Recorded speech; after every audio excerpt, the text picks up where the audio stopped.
بقول لك وركز معايا، شقق الاسكان الاجتماعي محدود ومتوسط الدخل هتنزل خلال ايام بسيطه جدا.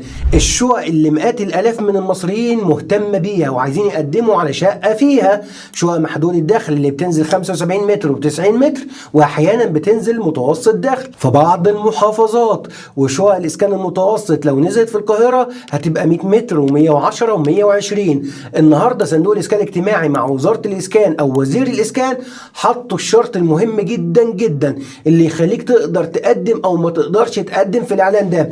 شرط ايه؟ شرط الدخل او المرتب بتاعك، او لو حتى انت ما عندكش دخل ازاي تثبته، وتثبته ازاي صح. الدخل ده بيبدأ من كام ورايح لفين، والمحدود الدخل هيمشي ازاي، والمتوسط الدخل هيمشي ازاي. انا النهارده في الحلقه دي هبسط لك الموضوع وهعرفك ان كل حاجه سهله وتقدر تظبط حالتك بصوره قانونيه صحيحه وسليمه وتقدم وتاخد شقه في الاعلان ده. واحنا ان شاء الله هنساعدكم في التقديم، وكمان هنجهز لكم اثبات الدخل اللي ما عندوش اثبات دخل. يلا بقى انزل اعمل اللايك الجميل بتاعك للحلقه علشان نبتدي الكلام في المفيد مع هاني الخميسي.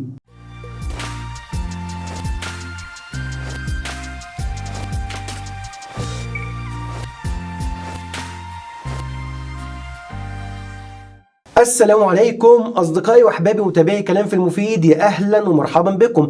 سكن لكل المصريين، سكن لكل المصريين دي مبادرة أو العنوان كده من فوق السيد رئيس الجمهورية أطلقها، اسمها مبادرة سكن لكل المصريين، زي حياة كريمة وزي المبادرات كتيرة اللي تم إطلاقها للمواطنين. فسكن لكل المصريين تحت منها الإسكان الاجتماعي وشقق تانية. فخلينا إحنا دلوقتي في الإسكان الاجتماعي.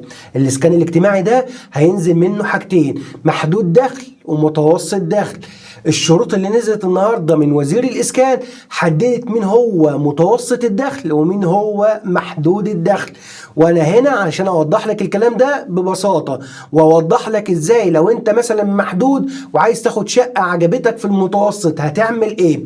ركز معايا بقى عشان اشرح لك الموضوع بكل بساطه. خلينا نتكلم دلوقتي عن شقق متوسط الدخل. شقق متوسط الدخل ممكن تنزل حاجتين: 90 متر 3 غرف وصاله، وهي بتاعت محدود الدخل.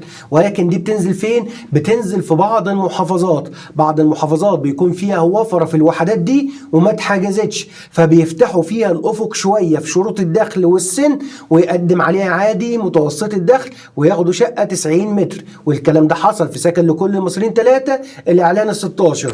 اما النوع الثاني في سكن لكل المصريين متوسط الدخل بينزل جوه القاهره والجيزه، والمساحات بتاعته بتبقى 100 متر و110 و120. ما نزلش قبل كده 90 متر متوسط دخل جوه القاهره والجيزه، ولكن نزل المساحات الكبيره. ونزلت امتى تحديدا؟ نزلت في سكن لكل المصريين 1 الاعلان 14 سنه 2020، واتبقى شويه وحدات نزلوهم تاني في سكن لكل المصريين 2 في سنه 2021 الاعلان 15. الشقق دي كانت جميله جدا جدا ومطلب لناس كتير ومنتظرينها تنزل تاني. فركزوا معايا بقى ان الشقق دي اتحط لها شروط، سواء اتقدم في المحافظات على الشقه 90 متر 3 غرف وصاله، او لو نزلت في القاهره والجيزه 100 متر و110 و120. فشرط الدخل بقى يا صديقي بالنسبه لها ان حضرتك الحد الادنى عشان تقدر تقدم اصلا على شقه زي دي لازم يكون مرتبك 12000 جنيه.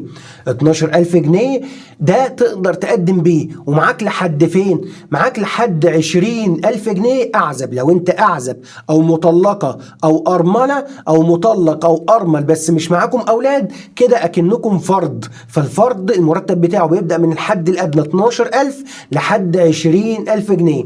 لو عديت 20000 جنيه ما ينفعش تقدم على متوسط دخل، سواء شقه 90 متر في المحافظات او لو نزل 100 و110 و120 متر داخل القاهره والجيزه. طيب بقى المتزوج ويعول او الاسره ده معاه برضه من 12000 جنيه لحد 25000 جنيه.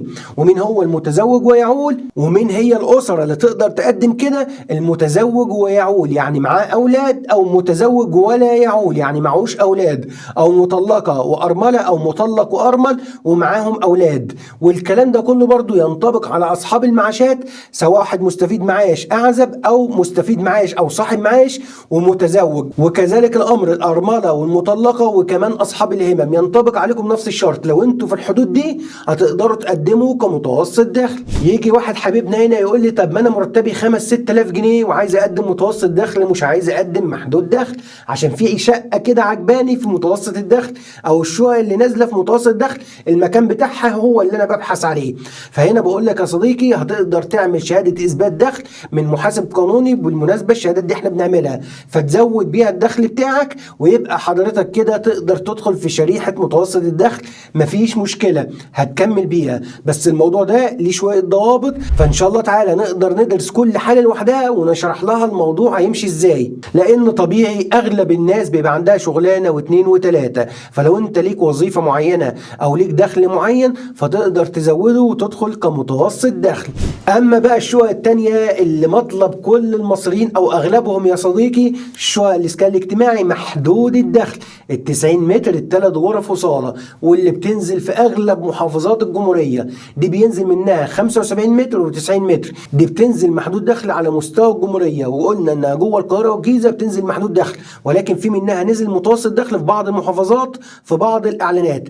المهم بقى انت علشان تقدم على شقه 90 متر 3 غرف وصاله كمحدود دخل، لازم مرتبك يا صديقي ما يقلش عن 3500 جنيه، ما يقلش عن 3500. ومعانا لحد كام؟ معانا لحد 12000 جنيه أعزب أو فرد أو آنسة أو مطلقة وأرملة ومش معاهم أولاد، ومن 3500 لحد 15000 جنيه للمتزوج ويعول، والأرملة والمطلقة وتعول، أصحاب المعاشات ويعولوا لو مستفيد معاش وسنه قبل 50 سنة، أصحاب الهمم ذوي الاحتياجات الخاصة، متزوج ولا يعول، كل دول يعتبروا كمحدود دخل أسرة. معاه لحد 15000 جنيه يقدر يقدم على شقة إسكان اجتماعي محدود دخل اللي هي 90 متر. يجي واحد يقول لي أو واحدة تقول لي أنا معاشي 1200 جنيه أو أنا مرتبي 1200 جنيه، هنجهز لكم شهادة دخل من عندنا معتمدة قانونا تحت إشرافي شخصيا، وهنوصلكم بإذن الله للحد الأدنى ال 3500،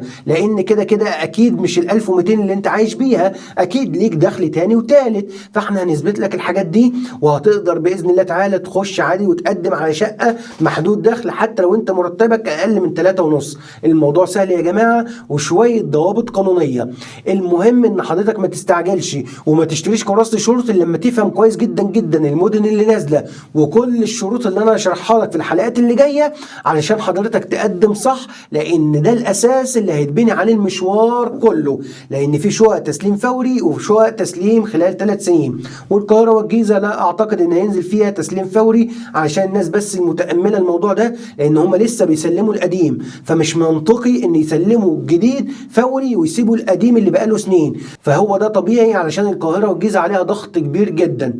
المهم يا صديقي سواء انت هتستلم بعد 3 سنين او هتستلم فوري، في اجراءات هتحصل معاك زي استعلام وهيفحصوا كل الورق بتاعك سواء فوري او بعد 3 سنين. المهم لما تيجي تدخل في مراحل التعاقد كل الكلام ده هتحتاجه، فلازم حضرتك تبقى ماشي صح من البداية، كل شيء اتبنى صح، لان الموضوع ده فعلا اللي هيخليك تكمل وتاخد شقتك. وده كان تعديل جديد حصل من وزارة الاسكان يخص شقق سكن كل المصريين محدود ومتوسط الدخل. كان لازم اطلع لحضراتكم في حلقة مخصصة واوضح لكم الامور زي ما اتعودتوا مني ان انا بحط لكم كل الحاجات الجديدة والضوابط اللي بتحكم الموضوع بصورة سهلة وبسيطة عشان تفهموها وما تسمعوش لأي لغط بيحصل على النت، علشان ما تشوش دماغك وتبقى انت تعبان ومحتار لا ده ولا ده ولا ده.